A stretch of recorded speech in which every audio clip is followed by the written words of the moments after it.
قربانی کی مشروعیت کا ثبوت قرآن، حدیث اور اجماع امت سے ہے۔ قربانی کی فضیلت احادیث کی روشنی میں اور قربانی کی مشروعیت کی حکمتیں کیا ہیں، آج کی اس ویڈیو کے اندر ہم ان 3 سوالات کے جوابات تلاش کریں گے۔ ویڈیو شروع کرنے سے پہلے اگر آپ نے ابھی تک ہمارا چینل سبسکرائب نہیں کیا تو چینل کو سبسکرائب کر لیں۔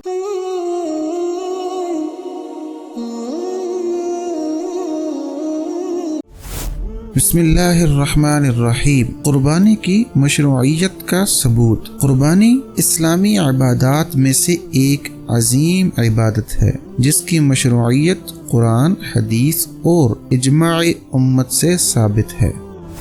قرآن پاک سے قربانی کا ثبوت۔ قرآن مجید میں اللہ تعالیٰ ارشاد فرماتے ہیں فَصَلِّ لِرَبِّكَ وَانْحَرْ، لہٰذا تم اپنے پروردگار کے لیے نماز پڑھو اور قربانی کرو۔ اس آیت میں نماز سے عید الاضحیٰ کی نماز اور نحر سے قربانی کرنا مراد ہے۔ حدیث نبوی سے قربانی کا ثبوت۔ قربانی کا ثبوت رسول اللہ صلی اللہ علیہ وسلم کے قول اور فعل دونوں سے ملتا ہے۔ چند احادیث آپ کے سامنے بیان کرتے ہیں۔ حدیث نمبر 1، حضرت عبداللہ بن عمر رضی اللہ تعالی عنہما سے روایت ہے، رسول اللہ صلی اللہ علیہ وسلم مدینہ میں 10 سال تشریف فرما رہے اور ہر سال قربانی کرتے رہے۔ حضرت ابو ہریرہ سے روایت ہے کہ آپ صلی اللہ علیہ وسلم نے ارشاد فرمایا، جو شخص قربانی کی وسعت رکھے پھر بھی وہ قربانی نہ کرے تو وہ ہرگز ہماری عیدگاہ کے قریب نہ آئے۔ اجماع امت سے قربانی کا ثبوت۔ عہد رسالت سے لے کر اب تک قربانی کی مشروعیت پر پوری امت کا اجماع رہا ہے اور اس بات پر بھی اتفاق رہا ہے کہ اس کی مشروعیت کتاب اللہ اور سنت رسول صلی اللہ علیہ وسلم دونوں سے ثابت ہے۔ یہی وجہ ہے کہ ہر دور میں بغیر کسی نکیر اور بغیر کسی اختلافات کے پوری امت اس پر عمل کر رہی ہے۔ قربانی کی فضیلت۔ قربانی حضرت ابراہیم علیہ السلام کی عظیم سنت، رسول اللہ صلی اللہ علیہ وسلم کا دائمی عمل اور مسلمانوں کی اجتماعی عبادت ہے، اس لیے مذہب اسلام میں اس کو خصوصی حیثیت حاصل ہے۔ نبی کریم صلی اللہ علیہ وسلم نے ایام نحر میں قربانی کرنے کے عمل کو سب سے بہترین عمل قرار دیا اور وسعت کے باوجود قربانی نہ کرنے والے کے لیے سخت وعید بیان کی، جس سے قربانی کی عظمت اور اہمیت معلوم ہوتی ہے۔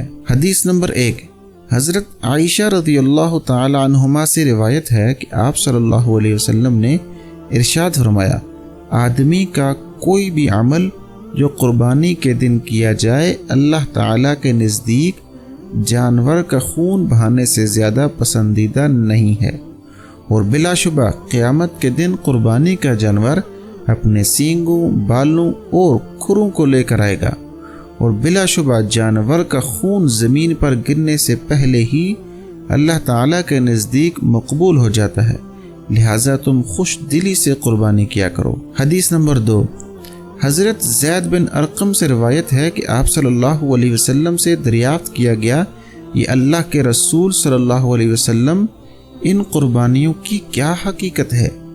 آپ صلی اللہ علیہ وسلم نے فرمایا، یہ تمہارے والد یعنی جد امجد حضرت ابراہیم علیہ السلام کی سنت ہے۔ صحابہ اکرام نے عرض کیا، اللہ کے رسول ہمارے لیے اس میں کیا فائدہ ہے؟ آپ صلی اللہ علیہ وسلم نے فرمایا، قربانی کے جانور کے ہر بال کے بدلے ایک نیکی ملے گی۔ صحابہ کرام نے عرض کیا، اور اون یعنی دمبا اور بھیڑ کے بال کا کیا حکم ہے؟ آپ صلی اللہ علیہ وسلم نے فرمایا، اون کے بھی ہر بال یعنی ہر ریشے کے بدلے میں ایک نیکی ہے۔ حدیث نمبر 3، حضرت ابو سعید خدری سے روایت ہے کہ آپ صلی اللہ علیہ وسلم نے حضرت فاطمہ رضی اللہ تعالی عنہما سے فرمایا، اے فاطمہ، اپنی قربانی کے جانور کے پاس کھڑی ہو جاؤ اور ذبح ہوتے ہوئے اسے دیکھو، کیونکہ آپ کے لیے ہر اس قطرے کے بدلے میں جو اس کے خون میں سے ٹپکے گا آپ کی گزشتہ گناہوں میں سے ایک گناہ معاف کر دیا جائے گا۔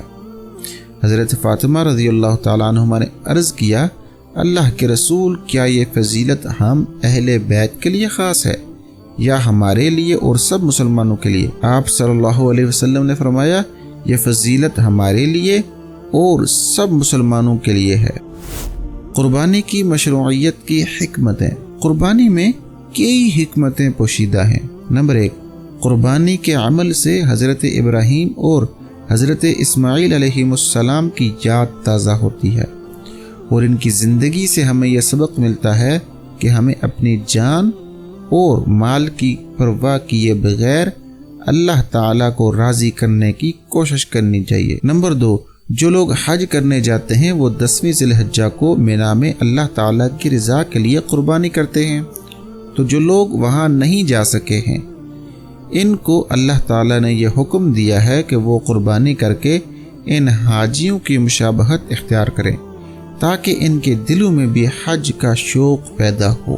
نمبر 3، اللہ تعالیٰ نے ہمیں جو زندگی عطا کی ہے اس کے شکر کی ادائیگی کا ایک طریقہ قربانی بھی ہے، کیونکہ قربانی کے ایام میں ہر مسلمان کے پاس گوشت زیادہ مقدار میں ہوا کرتا ہے، جس کی وجہ سے انسان اپنے بال بچے، اپنے والدین، اپنے بھائی بہن، اپنے رشتہ داروں، اپنے پڑوسی اور فقیروں کے ساتھ فراخ دلی سے کام لیتا ہے، ان کے درمیان گوشت تقسیم کرتا ہے، اور حقیقت میں ان سب چیزوں کو ایک مسلمان اپنی زندگی کے شکرانے کے طور پر انجام دیتا ہے۔